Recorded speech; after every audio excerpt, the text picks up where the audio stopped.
आज हम करेंगे हराश का क्वेश्चन यानी कि डेप्रिसिएशन। सबसे पहले क्वेश्चन को ध्यानपूर्वक पढ़ेंगे। मिस्टर के ने 1 लाख रुपए की मशीन परचेज की है। 1 अक्टूबर को एक और मशीन 50,000 रुपये की खरीदी है। खाता प्रतिवर्ष 31 मार्च को बंद किया जाता है। 10% प्रतिवर्ष स्थायी किस पद्धति से अवश्य प्रभारित किया जाता है। 2 वर्षों का मशीन खाता बनाना है हमें। इंग्लिश में भी इसको पढ़ सकते हैं।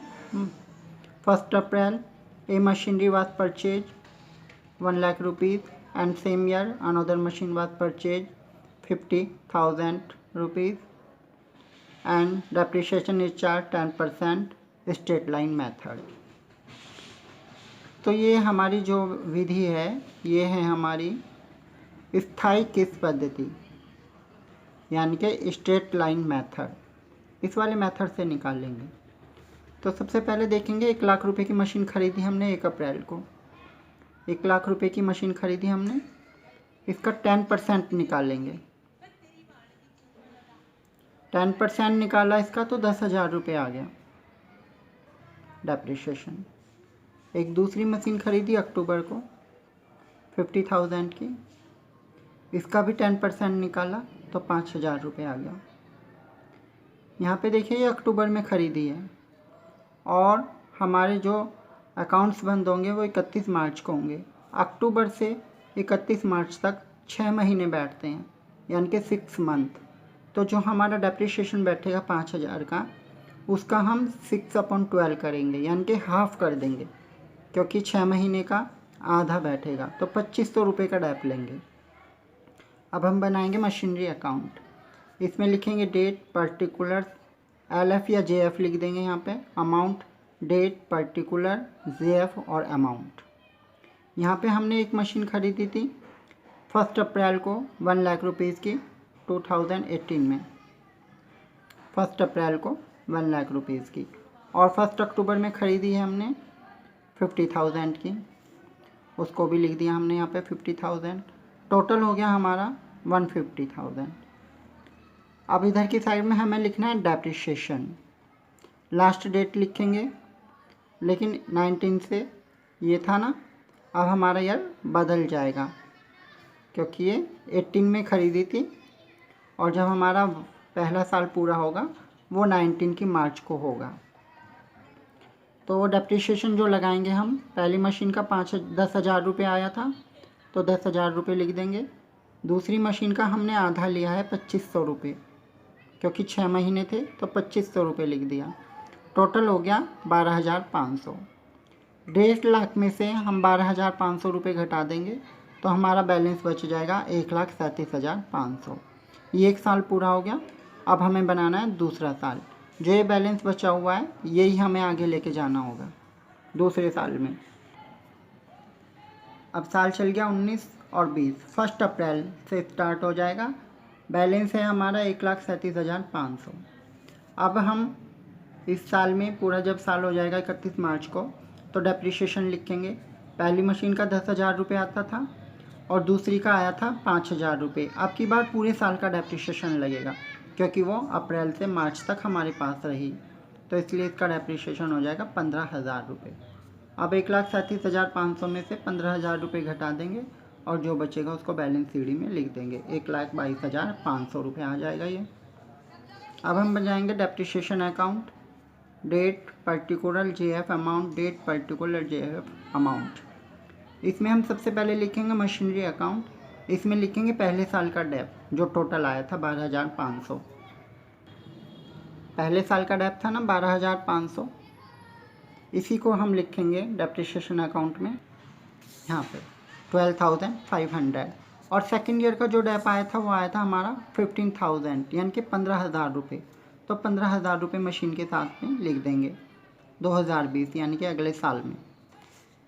डेप्रिसिएशन जो होता है वो हमारा लॉस होता है, इसलिए इसको प्रॉफिट एंड लॉस अकाउंट में ट्रांसफ़र देंगे।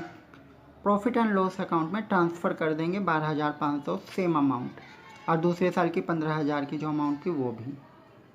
ये हमारा क्वेश्चन कंप्लीट हो गया। इसको एक बार ध्यान से देखेंगे। ये हिंदी और इंग्लिश दोनों में है ताकि आपको समझने में और इसको हल करने में आसानी रहे। तो इसको बड़े ध्यान से पढ़ेंगे और सॉल्व करेंगे। ये हमारी डेबिट साइड होती है और ये वाली क्रेडिट साइड। इसी तरह से हम बाकी क्वेश्चन भी हल कर सकते हैं। इसी सॉल्यूशन के अकॉर्डिंग आप फर्स्ट क्वेश्चन और सेकंड क्वेश्चन कर सकते हैं। जिसको हिंदी में पढ़कर सुविधा हो वो हिंदी में पढ़े और जिसको इंग्लिश में करने में सुविधा हो वो इंग्लिश में करे, क्योंकि क्वेश्चन हिंदी और इंग्लिश दोनों में दिए हुए हैं, दोनों के दोनों। इन दोनों क्वेश्चंस को इसी मेथड से सोल्व करना है अपनी कॉपी में बड़े ध्यान से। इनके इसमें आंसर भी हैं नीचे, आप आंसर भी इनके मिला सकते हो सोल्व करने के बाद। आज हम करेंगे डेप्रिसिएशन का क्वेश्चन यानी कि हराश का, और हमें मशीन खाता और हराश खाता दोनों बनाने हैं। सबसे पहले क्वेश्चन को ध्यानपूर्वक पढ़ो। 1 अप्रैल 2017 को मिस्टर एक्स ने एक मशीन खरीदी है 20,000 रुपये की और इसकी स्थापना पर 2,000 रुपये खर्चा किया है। 6 वर्ष पश्चात मशीन का अवशिष्ट मूल्य होगा 4,000 रुपये। स्थायी किस पद्धति से हमें डेप्रिसिएशन निकालना है। इंग्लिश में पढ़ सकते हैं। 1 अप्रैल 2017 में एक मशीन परचेज की है 20,000 and spent 2,000 on its installation. The estimated life of the machinery 6 years and residual value of 4,000. Show the machinery and depreciation account for straight line method यानी कि स्थायी किस्त पद्धति। स्थायी किस्त पद्धति से ही ये क्वेश्चन हमें निकालना है। मशीनें हमारी 20,000 रुपये की और हमने इस पर 2,000, मशीनें हमारी 20,000 रुपीज़ की और इस पर हमने 2,000 स्पेंड किया है यानी कि खर्च किया है। तो अब मशीन हमारी हो गई 22,000 रुपये की। 22,000 रुपये की मशीन हो गई, 20,000 plus 2,000।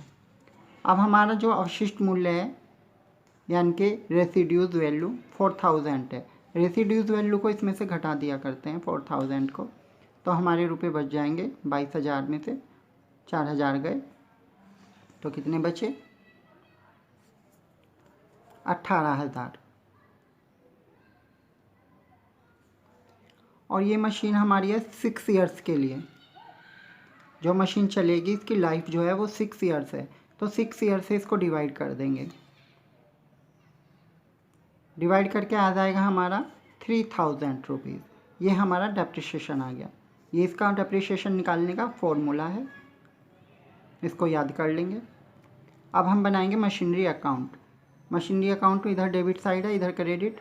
Date particular JF amount, date particular JF amount. जो हमारी 2017 में अब 1 अप्रैल को हमने जो मशीन खरीदी थी 20,000 की थी और 2,000 इंस्टॉलेशन एक्सपेंस, तो इन दोनों को प्लस कर दिया 22,000 हो गए।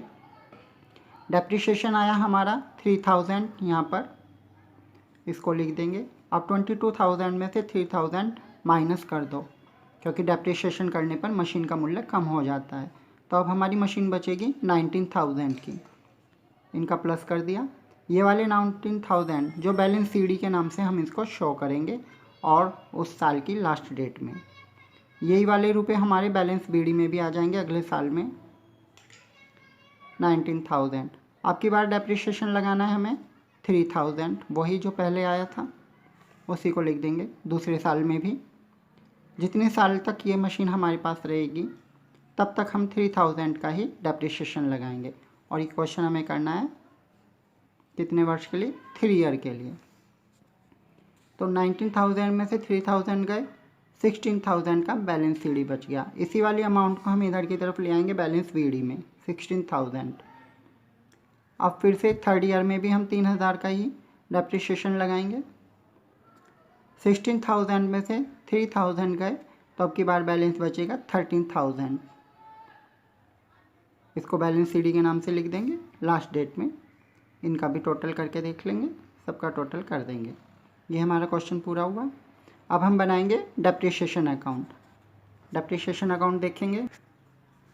ये हमारा डेप्रिसिएशन अकाउंट। 1st ईयर में डेप लिया था हमने 3,000, 2nd ईयर में भी 3,000 और 3rd ईयर में भी 3,000।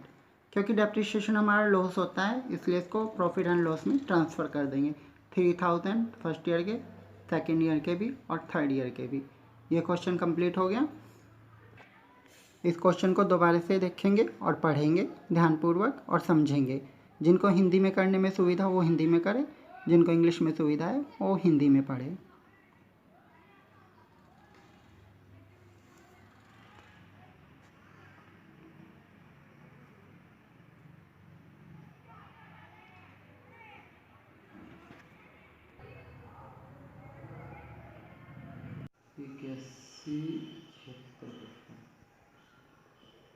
ये मुझे पे लगता है और